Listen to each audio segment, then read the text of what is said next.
Good afternoon and welcome to the IXICO PLC final results investor presentation. Throughout the recorded presentation, investors will be in listen-only mode.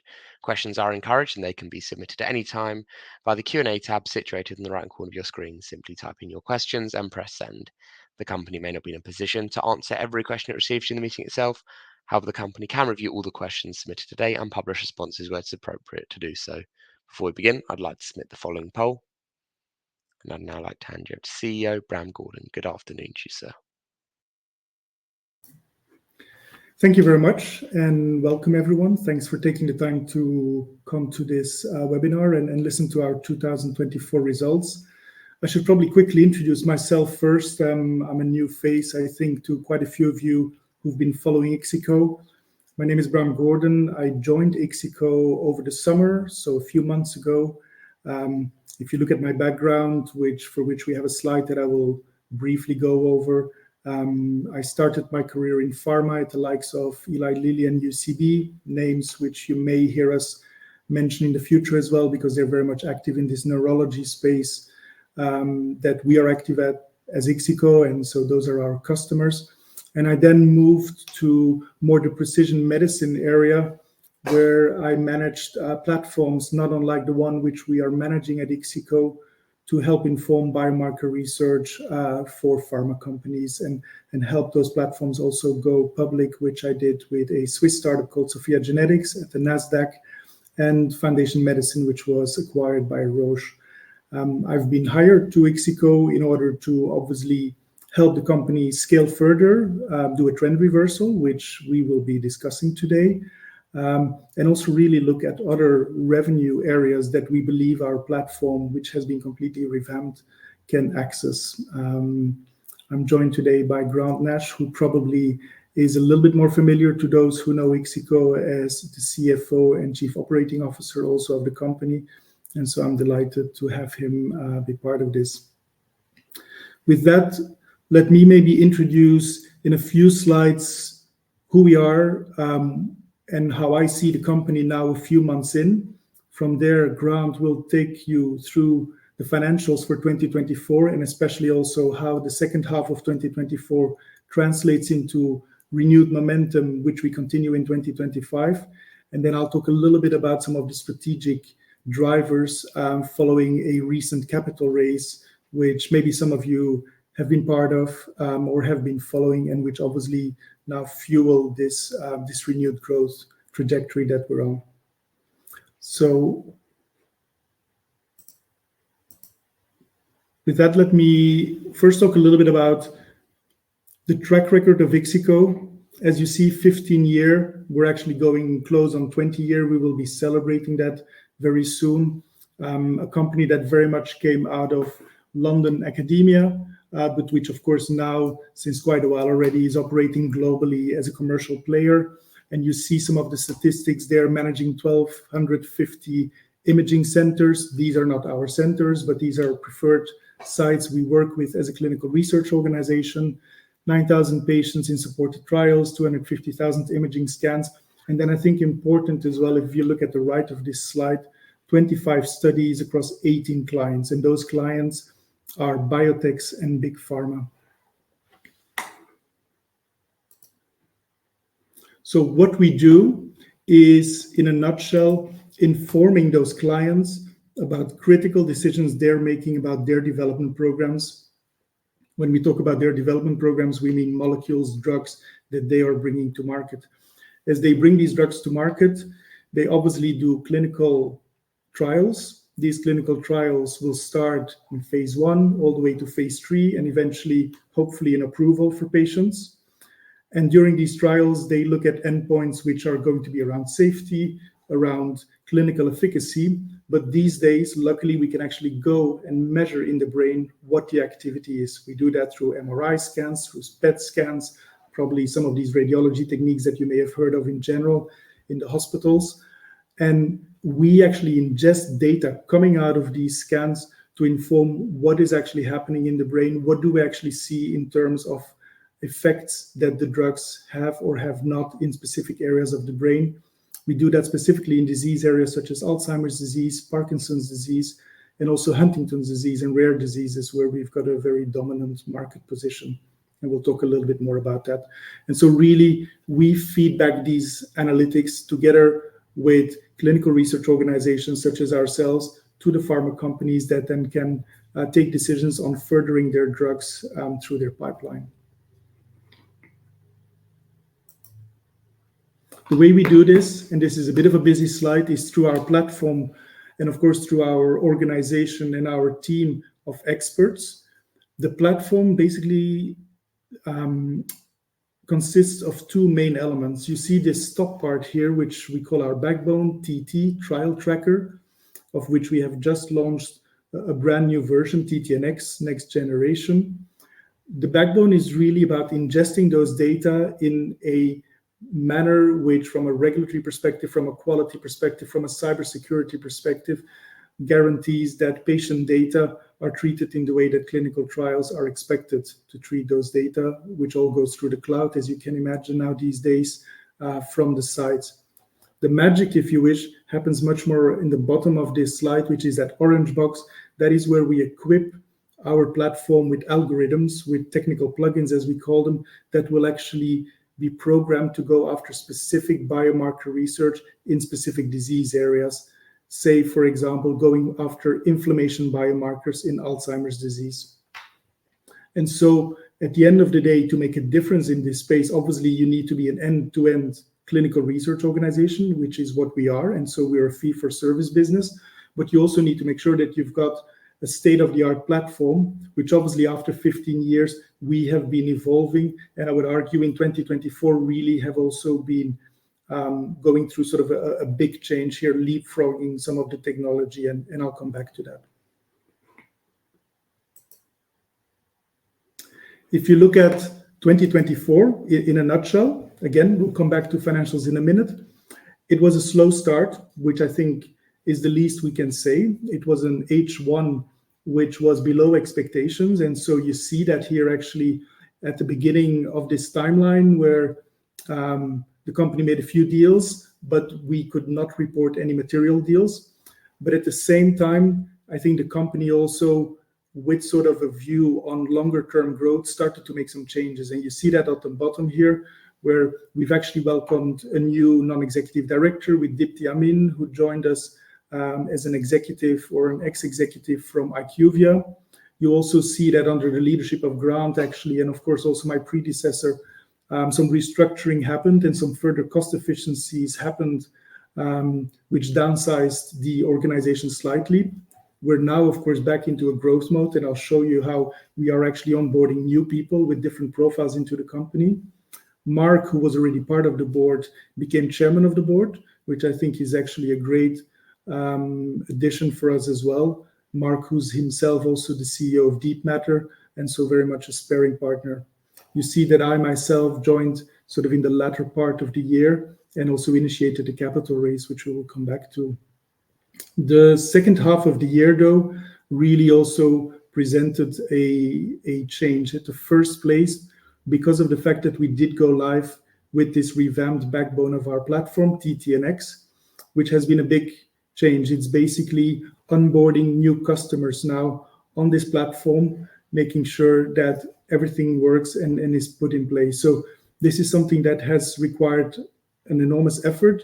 But frankly, if that had not been put in place, we would not have necessarily the platform to scale for the next coming 10, 15, 20 years. So I think this is really a very important driver for some of the ambitions which we have with the company as we're now turning to 2025.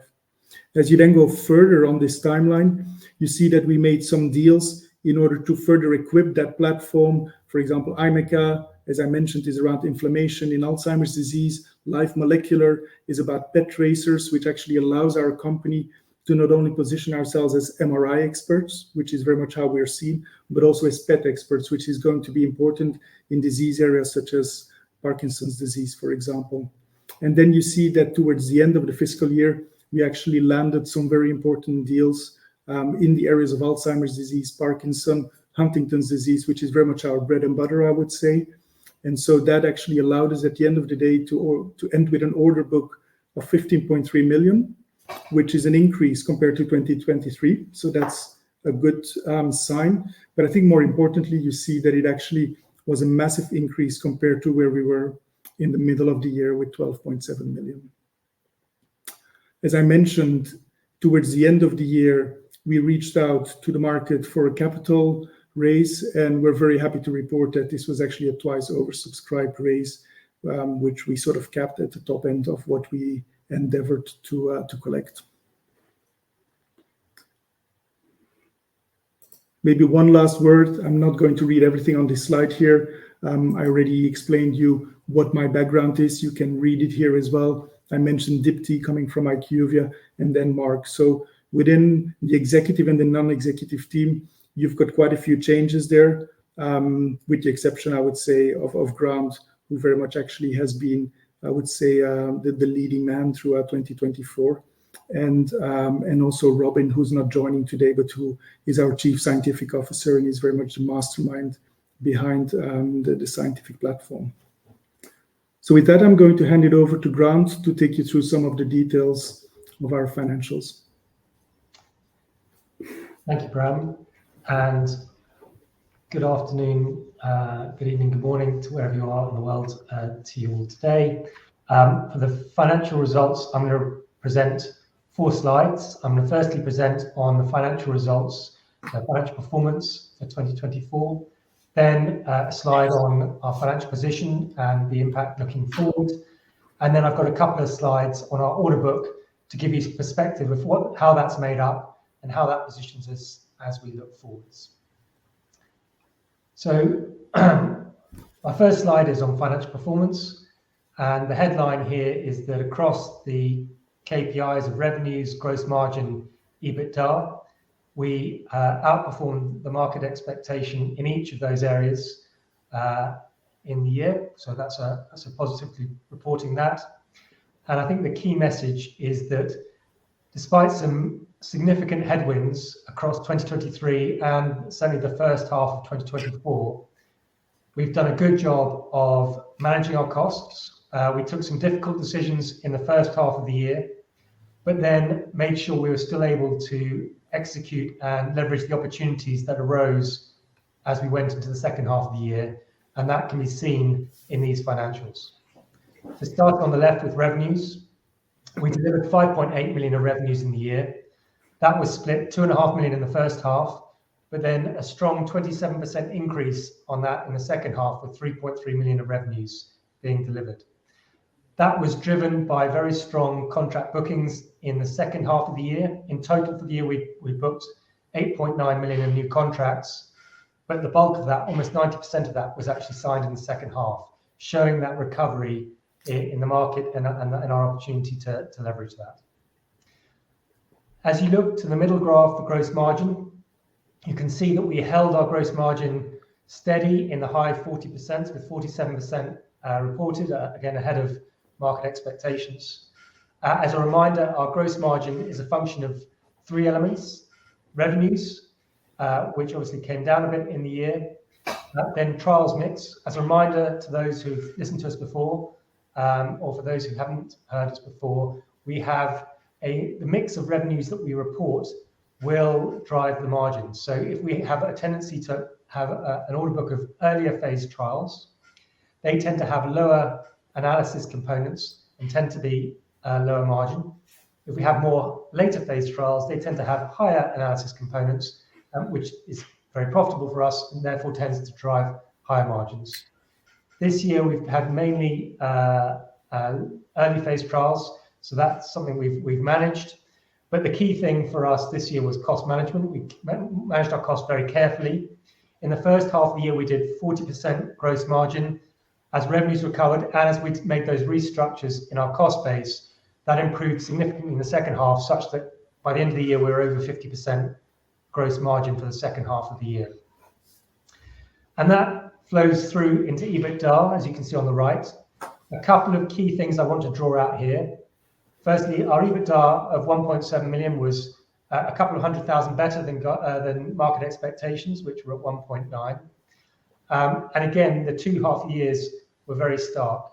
We had losses of 1.3 million in the first half, with a loss of just 400,000 in the second, which again shows the impact of a slight uptick in revenues, the operational leverage that exists in the business, where much of that extra revenue flowed down into our gross margin EBITDA, but also as a reflection of the fact that we made those cost savings in the first half of the year, and then came through in the second half. There were also a couple of additional costs in the year when compared to previous year. Firstly, on our technology platform, we completed the investment in that platform in 2023. What that means is that when we invest in the platform before it goes live, a lot of that cost gets capitalized. That's part and parcel of the accounting requirements. But once that platform is complete, some of those costs go away, we don't need them anymore, but others come through and actually don't get capitalized any longer, they come back into the P&L. So when you compare 23 and 24, you need to bear in mind that some of the cost that was capitalized last year is now showing in the P&L this year. There was also an element of one-off costs with the restructuring costs at the start of the year, plus the fact that we had a succession in CEO, which added some cost into the year. But you can see with the line graph here the impact on FTEs, where across the year we brought our FTE numbers down such that we were just over 70 FTEs at the end of the year. That represented a 12% reduction in salary costs across the year, whilst keeping our non-salary costs steady, irrespective of the fact that there was a reasonably high inflationary environment. So moving on to my next slide, which shows the financial position of the company. And starting with cash, at the end of 2024, we had 1.8 million of cash on our balance sheet. Again, a couple of 100,000 higher than market expectations. But then, as you know, we augmented that quite quickly in October with 3.7 million of net proceeds from the 4 million capital raise, which then meant that at the end of October, our cash was back up at 5.7 million. That's obviously a strong cash position for a company of our size and gives us the strength, the cash strength to make investments to deliver on the expectations we're setting. The middle graph shows the capital investment, and this, if you like, is the flip side of the graph, the EBITDA graph, where you can see in the year a significant reduction in capital investment.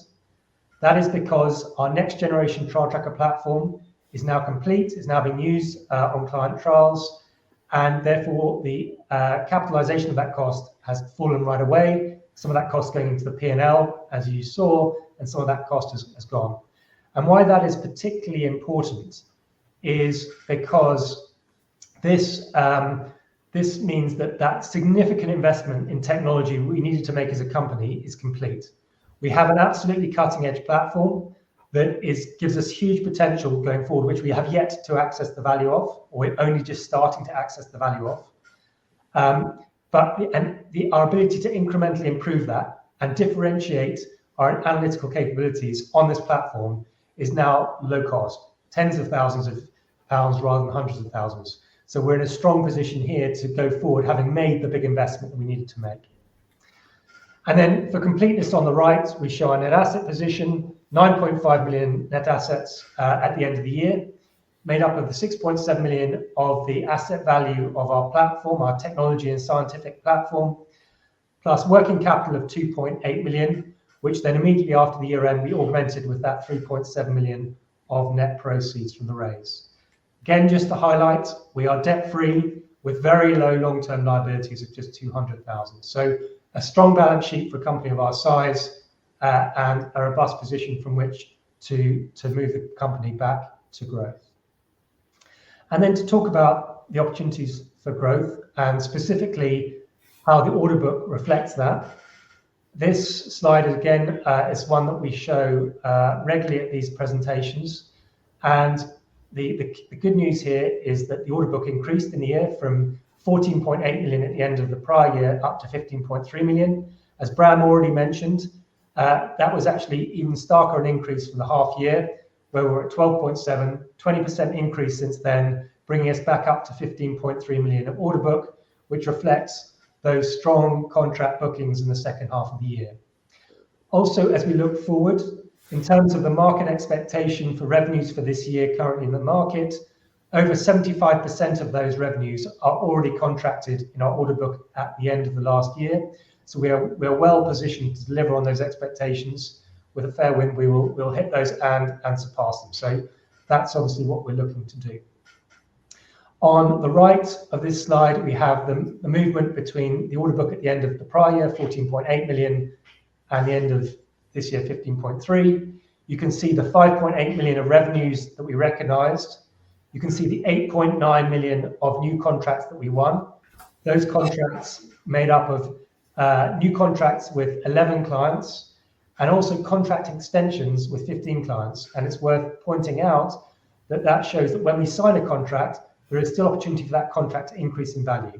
That is often the case as clients have protocol changes or they want to do some more analysis. So we might sign a contract for £1 million, but by the time we've delivered that contract, it might be worth 1.2, 1.3 million because of change orders, because of contract extensions. And then the flip side of that is that in the year we did see 2.6 million of client trial descopes. That's where, for whatever reason, the drug has been shown not to be sufficiently efficacious, or there might be a safety issue, which means a trial has been descoped or even cancelled. And in our space, in clinical trials, we have to be cognizant that that happens. So we need to bear that in mind when we look at our order book. And in doing so, and turning to my final slide, this again shows the analysis of our order book. Each of these graphs are summarizing the 15.3 million of our order book and giving you a different profile on that. The bar chart on the left is that 15.3 million split by project. So we had 25 projects across 18 clients in our order book. As you can see, a very nicely diversified order book. The top project is 13% of the value. So what that means is that compared to a few years ago, we've been successful in diversifying our order book. We have no single project that we're so heavily reliant on that should that particular trial fail or have to be stopped for safety reasons, that it would undermine the company. We have a good level of resilience now built into our order book, which is a much stronger risk profile than we had previously. Positively as well, in the middle graph here, the pie chart in the middle, you can see that 15.3 million order book split by the phase of trial that we are supporting. So you can see from this that over 60%, about 65% of our order book is made up of phase ones and phase twos, 5.2 million in phase one, 4.8 million in phase two. And that gives us a portfolio of opportunities within our order book. And the reason for that is where and if those phase ones and phase twos are successful, there is a good likelihood that they would then become phase twos and phase threes. If we do a good job and because we provide the analysis, that puts us in a strong position to follow those trials through to phase two and phase three. So there is essentially a pipeline of opportunity in our order book, in our contracted order book, to win further trials that are likely to be larger in value and higher in margin. So from a risk profile and from an opportunity profile, we have a strong order book that gives us confidence in looking forward to and returning the organization to growth. And then finally, for completeness on the right, we show, again, the order book of 15.3 million split by projects in therapeutic indication. As you'd expect, bearing in mind our reputation, still over 50% of that order book is focused on Huntington's disease, with about 25% of it focused on rare diseases, which is shown as other in this pie chart. But importantly, and Bram will again talk about this, part of our very clear strategy and focus in the coming periods and the basis for raising money is to expand our market share in the larger therapeutic indications of Alzheimer's disease and Parkinson's disease. And you can see we're starting this from a good place. 20% of our order book is already in AD, and we're gaining traction. We won a really important contract in 2024 with the Global Alzheimer's Platform. A lot of profile that gives us with large pharma, and that's an important project for us to build from. We've also got a foothold in PD in there as well. So with that, I'm going to pass back to Bram, who will summarize some of the investments. Thanks, Grant. And I think you hopefully answered some of the questions that I saw come up in the Q&A. I invite you to take a look at them, Grant. But one of the questions was how the orders actually inform revenue. As you saw in one of the slides, we have a view on 75% of revenues already. Yes, those deals are usually multi-year, and so there's a very clear forecast there. Grant can provide some more feedback if needed.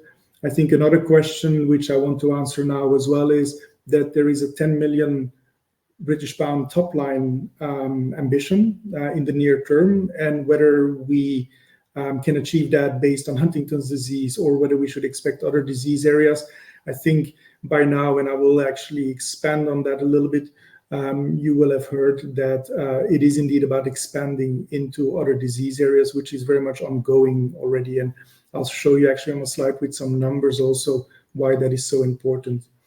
So when we went into the capital raise, the strategy that I laid out together with the team is innovate, lead, scale. And I think hopefully this is clear, and I'll just highlight a few elements there. Innovate is very much around equipping that platform, which, as I mentioned, has gone live now in its next generation. So the big capital investments to the platform do not need to happen anymore. They have happened, and I'm very glad that the team actually held the fort, if you wish, and did that despite the fact that they went through some rough times from a revenue perspective, because if we hadn't had that platform ready for scale now, those investments still had to be made. So the platform is there, but we need to make sure that it's equipped, especially in Alzheimer's and Parkinson's disease.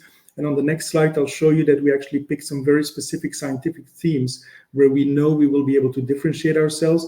And they're based on proof of concept work that was already done by the team, but that was slightly put on hold. And so it's very much around accelerating some of that algorithm development, which I will show you in a minute. So innovate is around accelerating algorithm development, making sure that there is differentiation, of course, always in Huntington's and rare diseases, but also now in some of these bigger disease areas, especially Parkinson's and Alzheimer's. And I should maybe add to that we've made some choices, because it would be easy to say we go into all these big disease areas and that's where the money is.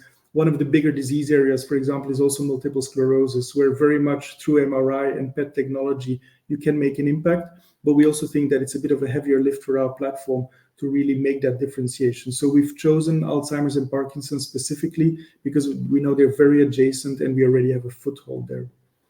Lead has to do with the fact that we very much want to continue to be part of the conversation with thought leaders, and that is also got a geographic component. When we say thought leaders, a lot of them are in North America.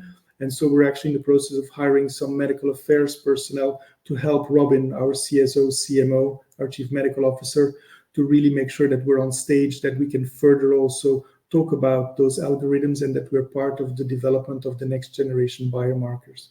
And then scale has to do with the fact that as a UK-based analytics company, we are very much operating globally. It has always been part of the trials that we supported. But especially as we move into Alzheimer's and Parkinson's, we also want to make sure that from an operations perspective and from a commercial perspective, we're very close to the decision makers. And again, there's an element there of making sure that we increase that footprint slightly in the US, in North America. And I'll come back to that. And so at the end of the day, it is about accelerating growth based on our current business model, but also increasing value for the company. And I saw that there was a question there, which I will try to answer maybe based on this slide as well, regarding licensing of data. It's not so much maybe licensing of data. Obviously, those data are patient data, even if they're anonymized. These are not data which we are in a position to commercialize as such, but we can license our platform in collaboration with bigger data providers or with bigger organizations that actually inform clinical decision-making, as in a platform that could actually work in the hospitals as well, closer to patients. And so there is indeed an ambition, as we've laid out also in our capital raise, to look at TTNX as a platform that is not only, I would say, sort of the black box that informs the clinical research organization activities, which is fee for service, but that we actually go out with that platform and look at how it can access other revenue areas. And that indeed would mean that there would be licensing revenues coming there. That's at least the vision of those partnerships that we are pursuing. So this slide is sort of the, I would say, the most scientific slide that you will find in our deck, but I found it important to share this with you. You basically see these three orange boxes here, and those are these three scientific teams that I alluded to before that we have chosen because we know that this is what customers care about today when they do research specifically in Alzheimer's and Parkinson's. So if you look at this table here, you basically see Huntington's disease, Alzheimer's, Parkinson's, multiple sclerosis. I already mentioned that multiple sclerosis is an area which we have slightly descoped, where we are opportunistic. We do have a small pipeline there, and obviously we also will continue to serve some of these customers, but we're really going to be homing in on Alzheimer's and Parkinson's. And why is that so important? If you look at the right-hand side in this table, there you see the estimated market potential. So one of the questions was, can you grow with Huntington's disease? The simple answer is, we can grow, but we cannot grow as fast as we want to because the market on an annual basis is around 12 million.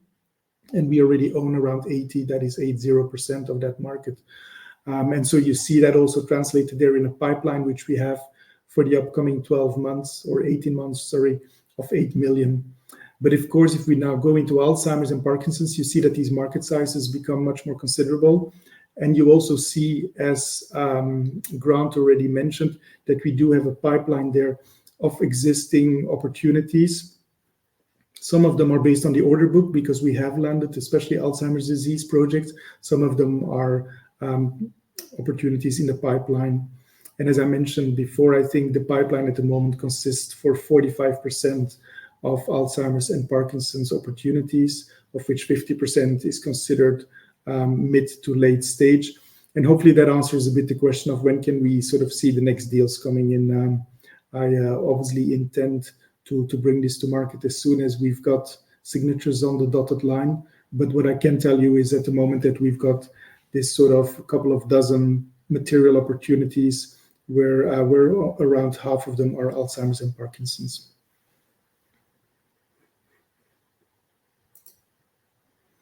This is a way to sort of describe maybe a little bit more visually why it is so important that we expand into these other markets. And I should actually mention, probably for those that know IXICO a little bit longer, that this is not new for us. IXICO actually started as a company that made a difference in Alzheimer's disease, but this was almost 20 years ago. And 20 years ago, pharma wasn't very active and fertile when it came to developing assets and molecules in Alzheimer's disease, which is when actually the Huntington's disease opportunity came to IXICO with a massive contract. It was the biggest phase 3 trial ever done globally. But at that moment, that's where I think IXICO became a little bit vulnerable, being dependent on that opportunity. So going back into Alzheimer's, into Parkinson's, diversifying is not such a heavy lift for the company because it was thought in that manner from the start with the platform. Anyway, what you see on this slide here is how important it is to go there. You see the number of trials, 139 for Parkinson's, 164 for Alzheimer's disease.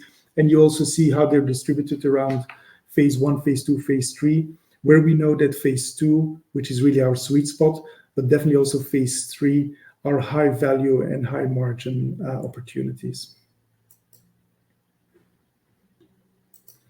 So as we now have started to execute on the post-capital raise strategy of Innovate, Lead, Scale, I just wanted to share with you some of the things that we are measuring, some of the elements that we find important to keep an eye on, and that we also want to start to report back to the market. So as we come back to you in the next coming months, hopefully with clear deals that will support this strategy, but then later on also with the results, the first results for 2025, you will see us present also how are we actually doing on the development of that differentiation. We've given ourselves 6 to 12 months to turn that from proof to concept into a commercial offering, which is short, but which is feasible. So we want to make sure that we also show for that as we bring that algorithms or those algorithms on the platform. And then obviously the ultimate proof is some of the awards, some of the deals that we will actually win in Alzheimer's and Parkinson's, thanks to that differentiation. Lead has to do with bringing medical folks on board, but it also means that we want to be visible. And so we want to be measuring that through publications, Congress attendance, presentations, basically having that share of voice, as we call it, from a thought leader perspective. And then scale, obviously, will be the financials, where you will see also a clear geographic split. Today, our revenues are largely or are around 40% coming from the US. And our expectation is that as we move forward, probably more of the opportunities will be coming from that geography as well.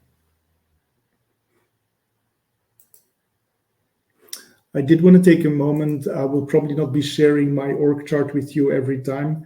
It is a bit maybe our internal kitchen, but I think this time it's an important one because those are some of the key things for which we were capital raising, right? So I think there was a question actually around, you've saved 12% on FTEs, could you save further and get your break even to less than even an 8 million revenue? Maybe Grant, you can respond to that later in a bit more detail. But I would maybe sort of a bit provocatively say that's not necessarily our objective, right? We want to make sure that we actually now bring the right talent on board, that we invest in the right skills in order to actually accelerate that revenue. Because otherwise, I think the way I put it internally, we will have an organization that is a little bit trying to sort of speed forward with the handbrake on, which I don't think would be the right strategy. So what you're looking at here in this org chart, at the one hand, is a confirmation very much of Grant's organization as a CFO and COO, and so also really overseeing that TTNX, that novel platform rollout to our customers, where, as I mentioned before, we're largely on track. And then very importantly, also Robin as Chief Scientific and Medical Officer, strengthening that medical group, especially in North America, where we are making progress now with onboarding some of these folks and hopefully having that organization in place early in 2025. What is, I think, the biggest change for those that have been close to our organization is that I have really carved out that commercial role into a separate department where I will be recruiting a chief commercial officer, but the first priority was to bring in some US leadership and to have some senior recruits on the North American soil, and that has happened. I'm actually glad that we managed to do that before the end of the year, so quite shortly after the capital raise. So those people are coming on board, especially one senior person that will be overseeing all these efforts from the Boston area. And then maybe the last thing to highlight here is the little red box below my box, which is corporate development. That has everything to do with strengthening those partnerships, those efforts of going out and looking at other ways to maximize our platform outside of the CRO space, and looking especially at those licensing deals that someone already asked about. So to conclude, this is very much the thesis which we brought forward a few months ago as we went into the capital raise, which we believe, of course, very much holds, and which we are now actually full steam executing upon. We do have a market-leading technology. As I came on board this company, obviously I knew the reputation of IXICO already, but I've really now seen it also being confirmed by customers and actually competitors, I should say, as well. So the fact that we have now revamped that platform is important. I would argue that as a company, we are undervalued because I think the platform itself already presents an enormous value. And then obviously we've got the revenues linked to that. A clear strategy to increase the market. Hopefully we've made that clear again today as well, as we now move into 2025. And then leveraging the existing technology for new markets, which has to do with the fact that we can actually very easily equip our platform with novel algorithms. Those are not heavy investments. Those are not as heavy investments as we did for the backbone of the system. So we can really bring new algorithms on board. I think there was actually a question that I saw earlier around more biomarkers, new disease areas. Yes, absolutely. Now we will not disperse ourselves too much. Obviously, we could start to think oncology, for example, which I think would be a bridge too far. We are very much seen as leading in neurodegenerative diseases. This is a market which is growing. And I think as we expand, especially in some of these bigger disease areas, such as Alzheimer's and Parkinson's, we're in very good shape. And there indeed, you will see us bring novel biomarkers also in the future on board. And so the last thing I would say is innovate, lead, scale. I would say keep that in mind. We're going to beat that drum, continue to report out on the progress there. And so to conclude, 2024 was a transition year. It was a year that started in a difficult fashion, but where really I think we managed to turn around things, which obviously also resulted in deals that are at the end of the day, I guess, the proof in the pudding. So we very much endeavor to continue to report out some of these successes. And in the meantime, I hope that today you also saw that we have the strategy in place and the organization in place now to continue on that trend. I think with that, we're going to end the presentation part. Grant, I will maybe invite you to pick out a few questions that you may have picked up already as well, and I'll take a look as well. Yeah, thank you, Bram. I'll perhaps take a couple and then hand on to you, and then we can move between us. But first question to take, I think, from Sam M. Grant, I've heard you say that when revenues reach 8 million to 8.5 million, IXICO should be profitable. Can you clarify, is this EBITDA, profit before tax, etc.? So thanks, Sam. Yeah, I'm referring to EBITDA. So that's the metric that we use internally. That's the KPI that we report to the market. So it's EBITDA that I'd expect to see move from negative to positive around about that level.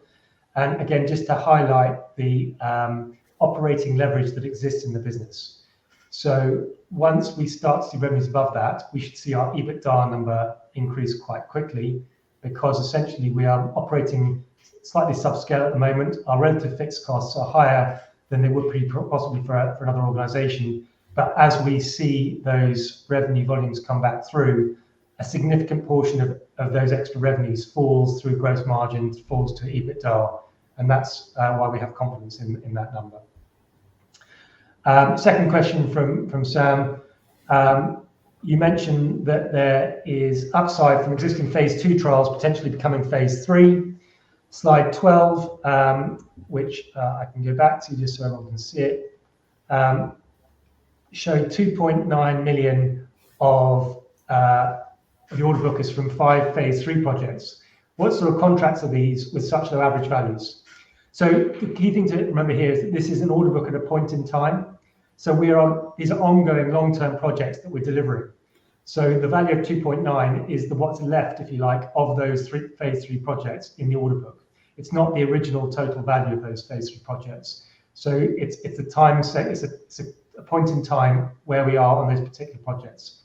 But also, it's an element of the fact that some of those phase 3s are in rarer indications, which, due to the number of patients available, means that they tend to be smaller than in some of the bigger areas, Huntington's, and then even bigger areas of AD, PD, etc. So that's hopefully explain why you see that. Bram, maybe one for you. There's one from Ian M here. You're operating in a relatively small market segment. What is the plan thought for gaining such significant scale?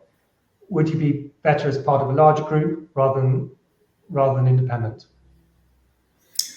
Yeah, no, that's a very good question. I think we should always sort of keep something like that in mind, right? Obviously, we aspire to become the next Google, so to speak, and we think we've got a platform that can do that. But at the same time, we also want to make sure that we capitalize on synergies. I think the first step for us to do is to actually open our platform and maybe our organization up a little bit more to collaborations and actually really look at plugins for our platform, but also to be open to contribute.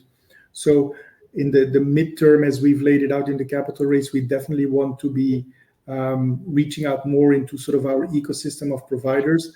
And of course, if at some stage that means that there's actually a true synergy and some M&A elements might make sense, we will pursue that. And frankly, that can go in both directions. I mean, obviously, I'm realistic with the capital raise and the valuation which we have now, but we also know that we've got some highly motivated institutional investors who are willing to listen to further opportunity there, I think. Maybe suffice to say as well that a bit closer to home, we are in any case already part of always a bigger project, right? So obviously we're contracting with big pharma and with biotech, but we're often working with the ICONs, the IQVIAs, the Fortreas, for those who know sort of these big clinical research organizations in the world.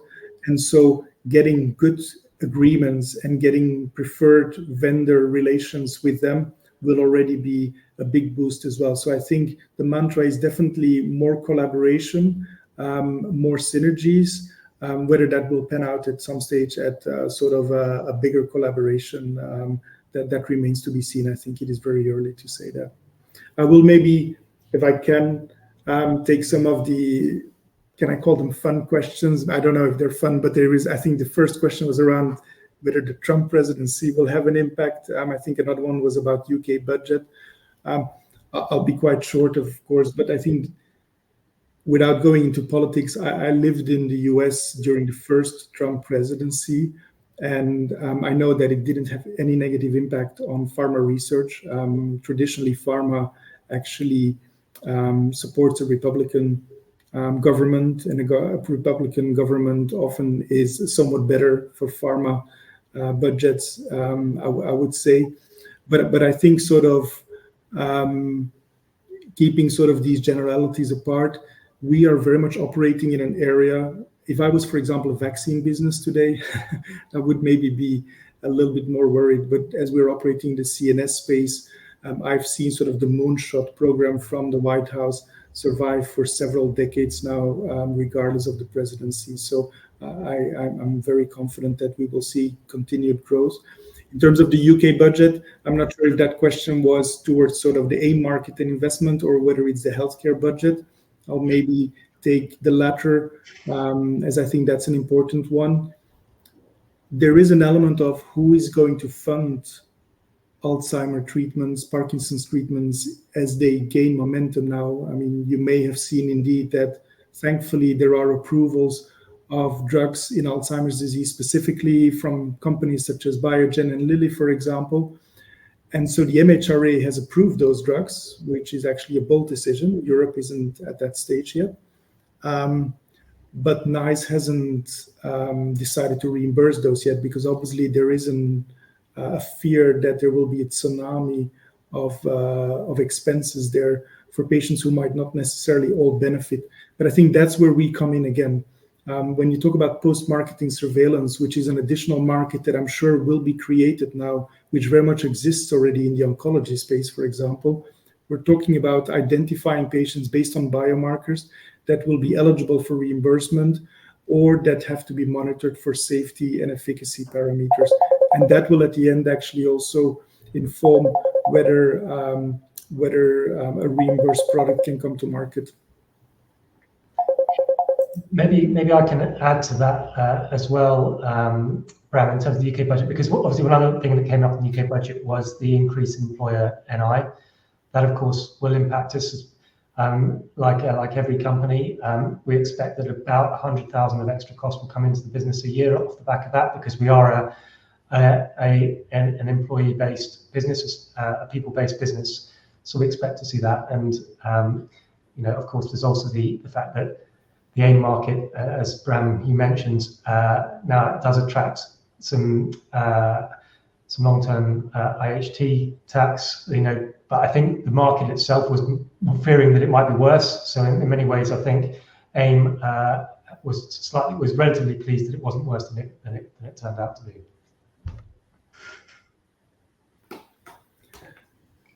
I think this kind of covers the questions. I don't know, Grant, if you see there's anything else there that we might not have, or if anyone else wants to type a question or repeat something that we may not have covered, please feel free to do so. There's still a bit of time left. Otherwise, we'll be happy, of course, to give you guys some time back as well. Bram, Grant, I might just jump in there and thank you for answering those questions from investors. Of course, the company can review all the questions submitted today, and we will publish out the responses on the Investor Meet Company platform. But just before redirecting investors to provide you their feedback, which is particularly important to the company, Bram, could I just ask you for a few closing comments? Sure. Thanks very much, Alessandro.